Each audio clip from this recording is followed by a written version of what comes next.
Hi, my name is Lara Brekken. Today I wanted to talk about something that has been on my mind lately that I think is absolutely huge for all of us, and that is taking things personally. I was watching a show the other night and it's full of all this drama, and of course that's how we love our reality shows, right? With drama. But the reason as I was watching this, I became so aware of how all of this drama was caused because people were taking things personally. And looking back on my life and a lot of the relationship issues there's been, um, either with myself or with others in my family, it's because we're taking things personally. And so I wanted to talk about that a little bit because as I have learned, there's nothing that we need to take personally in life. There really isn't. It's this is an ego based thing that we do that's based on protection mechanisms. Based on protection mechanisms that we have established throughout our life, starting from childhood and going through our teenage years and young adulthood and everything that happens, we develop these protection mechanisms. And so that results in defensiveness. That wall goes up. We feel like we need to protect ourselves from from whatever is coming from the outside, from external stimulus of some sort. And what happens is when somebody outside of us does something to us or says something to us that triggers us, then that's when we take something personally. So, what is a trigger? A trigger is basically like taking a stick and poking a bruise that hasn't healed. So, the trigger of what someone says to us when we have that little adrenaline rush, when we're like, how could you say that to me? You know that feeling. It's not really what that person is saying to us in that moment. What they're doing is poking a bruise from childhood, from 10 years ago. Hard to say. But they're poking something from the past. And so what's happening is you are back in the past. You're living somewhere else. You're not living in the moment. You're not dealing with it, what is actually occurring at that moment. And so we end up triggering, taking it personally, and getting upset and angry. And it can result in a blow up, it can result in crying, it can result in withdrawal, it can result in not wanting to be around that person anymore. I mean, there's a myriad of things that it could result in, but ultimately you have put up a wall to decide that you need to protect yourself against that person, the instance, whatever happened, and it can cause severe damage to relationships. I've had personal experiences where relationships are done. They are done because of moments like that. And it might not be one moment, it might be subsequent moments.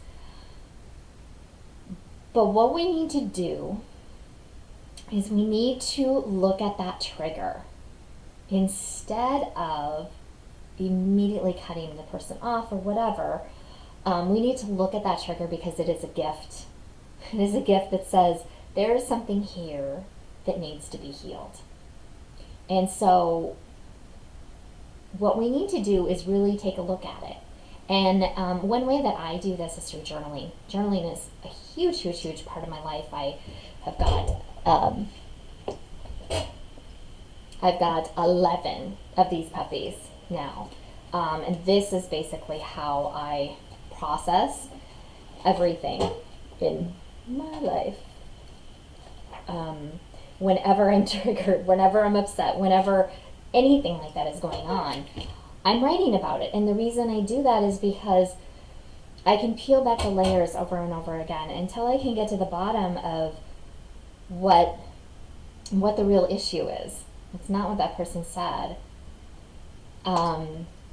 It's because of something that happened a long time ago, and most of the time is a gremlin. That's what I call it. A gremlin is a huge core wound. So that is a belief that I'm not worthy, I'm not good enough.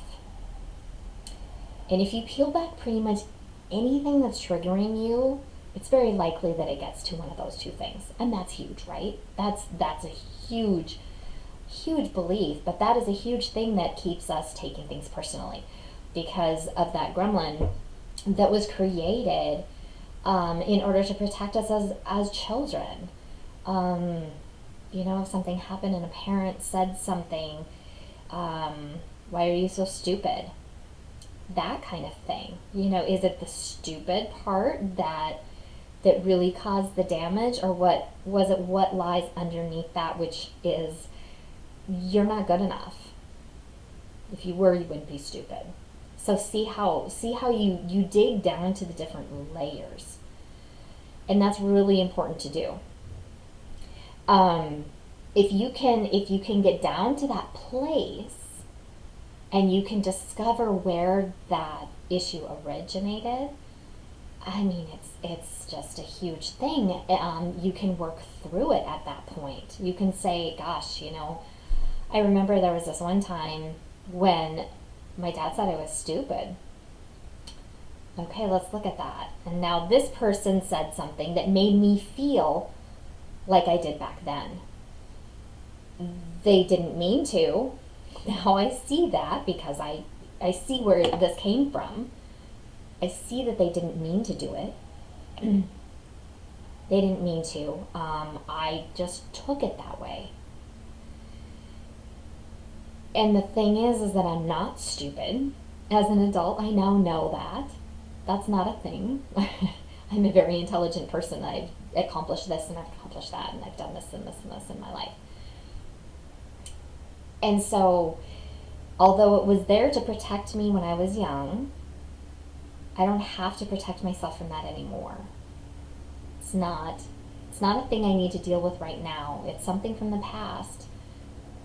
And one method that's really good here is an inner child meditation of some sort, because what that does is it really heals that inner child that is within all of us. We've always got that, because again, when you're triggered in the moment, it's not how you are standing here as an adult today. It's that inner child that is crying out for protection.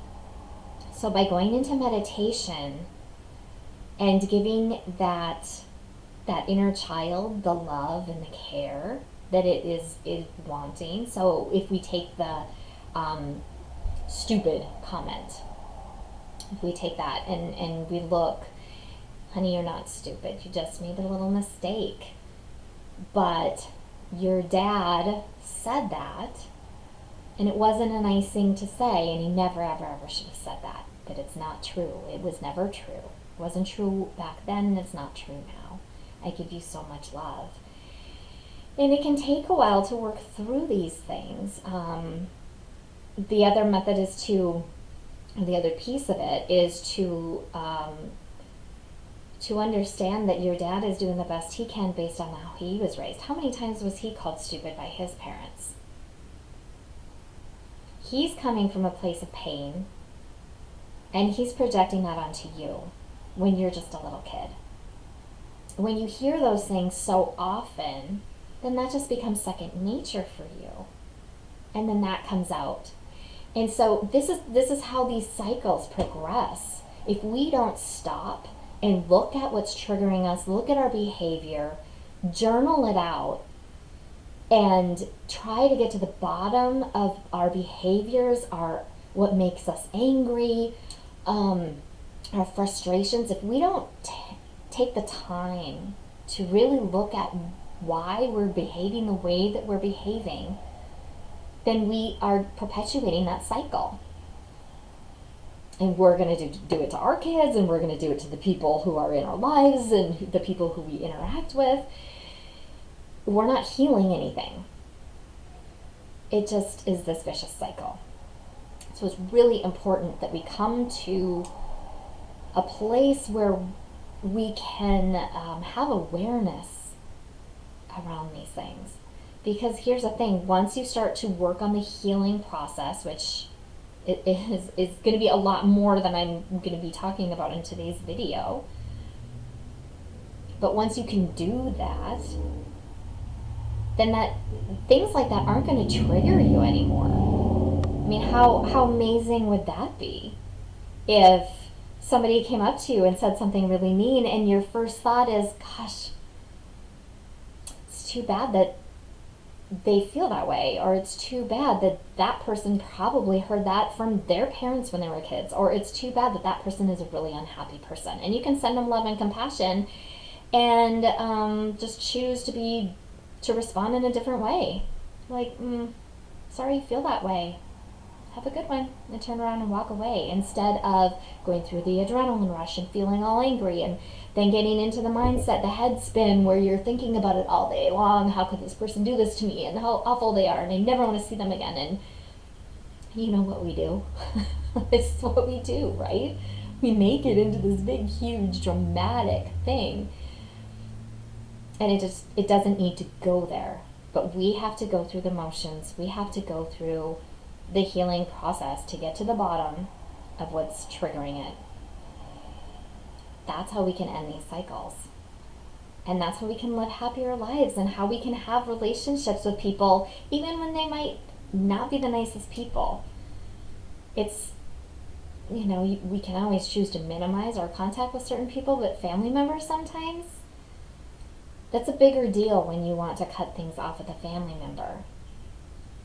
And so another alternative is to heal your shit, even if they're not willing to heal theirs. Then you're not going to trigger in that way. You're not going to allow it. It's not going to matter. It's not going to be a thing for you, because you've worked through it. You know why that was a trigger for you. You understand why they are behaving in the way that they're behaving, because they have experienced something like that. They have that same trigger. Maybe the parent, if it's a sibling, said the same thing to them that they're saying to you, and that you've worked through and they haven't worked through yet.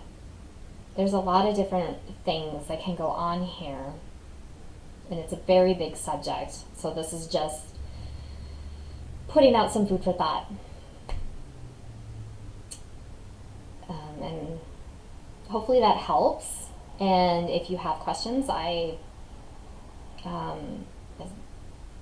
feel free to comment. Feel free to go to my website at larabrekken.com, send me a message, or set up a session with me, and let's work through these things. They can be really big. They can be really big. But I feel very passionate about the fact that this is something that is absolutely doable to work through, and that our lives are going to be much happier when we do. So thanks for tuning in.